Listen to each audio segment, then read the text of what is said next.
बिहार की राजधानी पटना के बोरिंग रोड स्थित दुर्गा पूजा के पंडाल पहुंचकर डिप्टी सीएम सम्राट चौधरी ने पूजा अर्चना की, राज्यवासियों के सुख समृद्धि की कामना की। उन्होंने मौके पर कहा कि पीएम नरेंद्र मोदी और मुख्यमंत्री नीतीश कुमार के नेतृत्व में बिहार आगे बढ़ेगा, देश आगे बढ़ेगा, यही मां दुर्गा से कामना है। हरियाणा चुनाव परिणाम पर डिप्टी सीएम सम्राट चौधरी ने कहा कि कांग्रेस पार्टी अब हारने के लिए जानी जाती है, जो कांग्रेस के साथ जाएगा डूबेगा, कन्फर्म रहिए।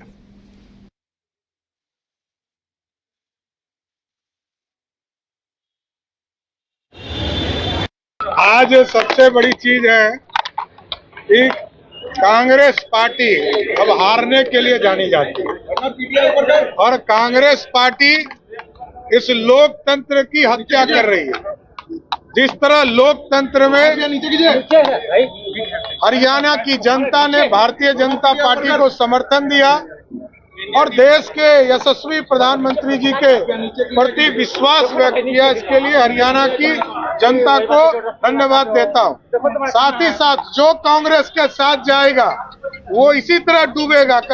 राजधानी पटना में सूचना भवन में पंचायती राज विभाग की ओर से प्रेस कॉन्फ्रेंस का आयोजन किया गया, जिसमें मंत्री केदार गुप्ता, अपर मुख्य सचिव मिहिर कुमार सिंह, एमडी आनंद शर्मा मौजूद रहे। प्रेस कॉन्फ्रेंस में पंचायती राज मंत्री ने कहा कि मुख्यमंत्री ग्रामीण निश्चय योजना पार्ट 2 के तहत पंचायती राज विभाग द्वारा मुख्यमंत्री ग्रामीण सोलर स्ट्रीट लाइट योजना क्रियान्वित है। योजना के तहत प्रत्येक पंचायत के हर वार्ड में 10 सोलर स्ट्रीट लाइट का अधिष्ठापन और प्रत्येक पंचायत में अतिरिक्त सार्वजनिक स्थलों पर 10 सोलर स्ट्रीट लाइट लगाया जाना है। वहीं मुखिया और जनप्रतिनिधि के अधिकारों में कटौती के सवाल पर पंचायती राज के अपर मुख्य सचिव मिहिर कुमार सिंह ने कहा, जहां तक मुझे जानकारी है किसी अधिकारों में कटौती नहीं की गई है। हमारा लक्ष्य है संयुक्त राष्ट्र द्वारा घोषित 17 सतत विकास लक्ष्य, जिसको 2030 तक हम लोग को पूरा करना है, जिसका भारत भी हस्ताक्षरी रहा है।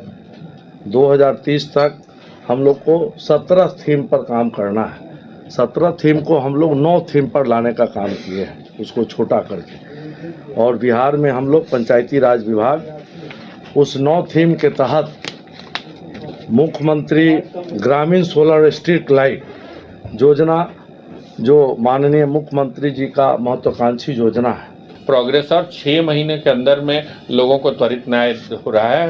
विभाग का यह अभिमत है। हम लोग इसमें कोशिश कर रहे हैं कि जो इसमें जो पावर्स डेलीगेट किए गए हैं ग्राम न्यायालय को, उसको बढ़ाए जाए और ग्राम न्यायालय के स्तर पे आगे भी कार्रवाई हो उसमें किया जाए। एक चीज़ ये बोलना चाह रहे हैं, इसी को बनाने के लिए, इसी को बढ़ाने के लिए और हम लोगों ने और जनता को यह सुलभ हो, इसके लिए ई कोर्ट मैनेजमेंट सिस्टम भी लगाया जा रहा है। तो अभी तक 5 ग्राम कचहरी में हम लोगों ने इसका एक पायलट कर लिया था और इसमें सारे के सारे हमारा ई ग्राम कचहरी में, जैसे हाईकोर्ट में होता है केसेस, कौन सा डेट आया, कौन सा डेट में उसका ऑर्डर हुआ, सारे के सारी चीज़ें अब लोगों को न्यायालय की प्रक्रिया उसी ढंग से होगी, मात्र उसकी जो जानकारी है लोगों को मिल जाएगी।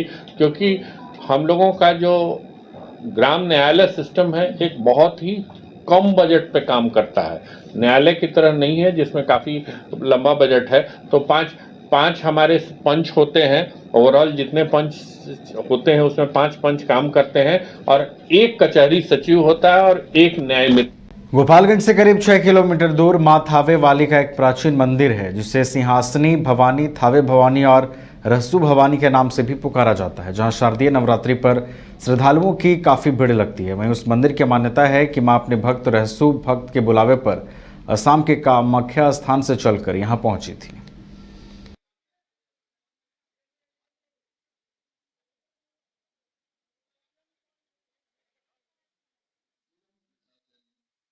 नमस्कार, आप देख रहे हैं 22 कप न्यूज। मैं हूं सुशील कुमार श्रीवास्तव। अभी हम मौजूद हैं थावे मां भवानी के दरबार में और यहाँ पे सर्दी नवरात्र और चैत्र नवरात्र में काफी भक्तों का तांता लगा रहता है। लोग बहुत दूर दूर से लोग आते हैं और मां भवानी का यहाँ पे दर्शन करते हैं और मान्यता है कि जो सच्चे मन से मां भवानी की पूजा करते हैं उनकी मनोकामना पूर्ण होती है।